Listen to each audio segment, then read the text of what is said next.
Live exercise review, round 2, and it's gonna be the half kneeling RDL. All right, guys and girls, we're here at Elite, and since the one-arm reverse pec deck that we'll tag here, live review, went so well and people liked the series, I thought let's keep it going.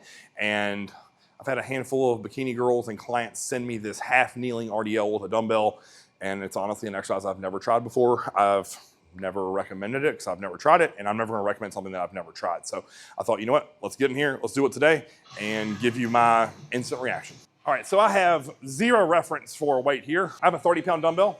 So all you're gonna do is just, so half kneeling, so my left leg is fully braced on the bench here. I have my right leg kind of like a kickstand.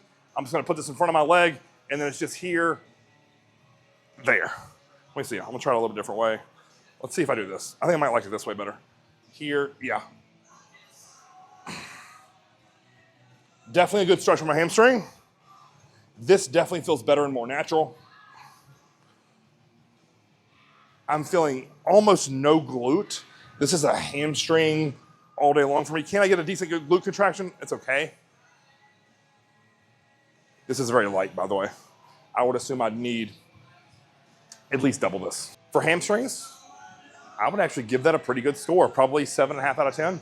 Do I think a double arm RDL's probably just as effective or more effective? Yes. I would have to probably go through some serious like feeder sets to work sets to a back off to give my true and utter impressions.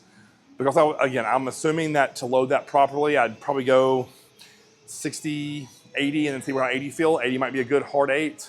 Might be able to go at 10. I can say after doing that, I can definitely feel it in my glute, but it's not like I'm able to fully short my glute that I would say with either a barbell or a dumbbell RDL. Because I can't really, it's hard to kind of get my hips fully through, especially when I stepped forward with my foot. That original way I could get a little bit better glute contraction, but it felt quite awkward if I'm being honest. Like I almost didn't know what to do with that dumbbell, where it felt much better on the outside of my shin. With this, I love it for hamstrings, honestly. It felt really great. And I think you'll see a lot of people, you know, they'll do single leg RDLs, and I'll show you that real fast. All right, so if I'm gonna do a single leg RDL, which I've done these in the past, I'm gonna find something to brace myself on, and then it's just here to that, and I can really get my glute through with this version. I'm not pushing off this arm on the left, I'm just literally stretching and not falling over. So with this, I actually like the way that feels for my glutes better, but kneeling on that bench, I actually feel it a lot more in my hamstring. So if you're targeting hamstring, I like the kneeling on the bench.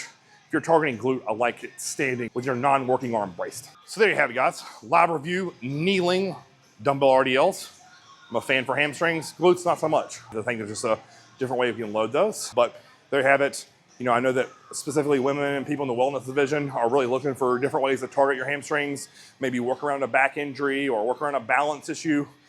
All things that will be great for, because you don't have to load it quite as heavy, right? So, you know, if I'm doing a double arm dumbbell RDL, I'm probably gonna do work sets anywhere between 120 and 150, depending on where the RDL comes in the sequence of the workout. I've done 150s with John before in person for stuff at 12 at the very end after squatting, hack squatting, leg pressing, lunging.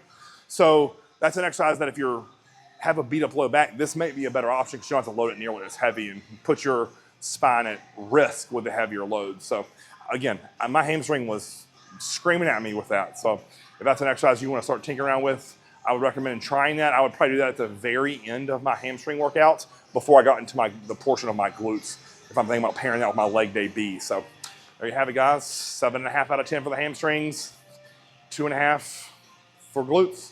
So if you like this video, like, share, and subscribe. Until next time, Chris TV.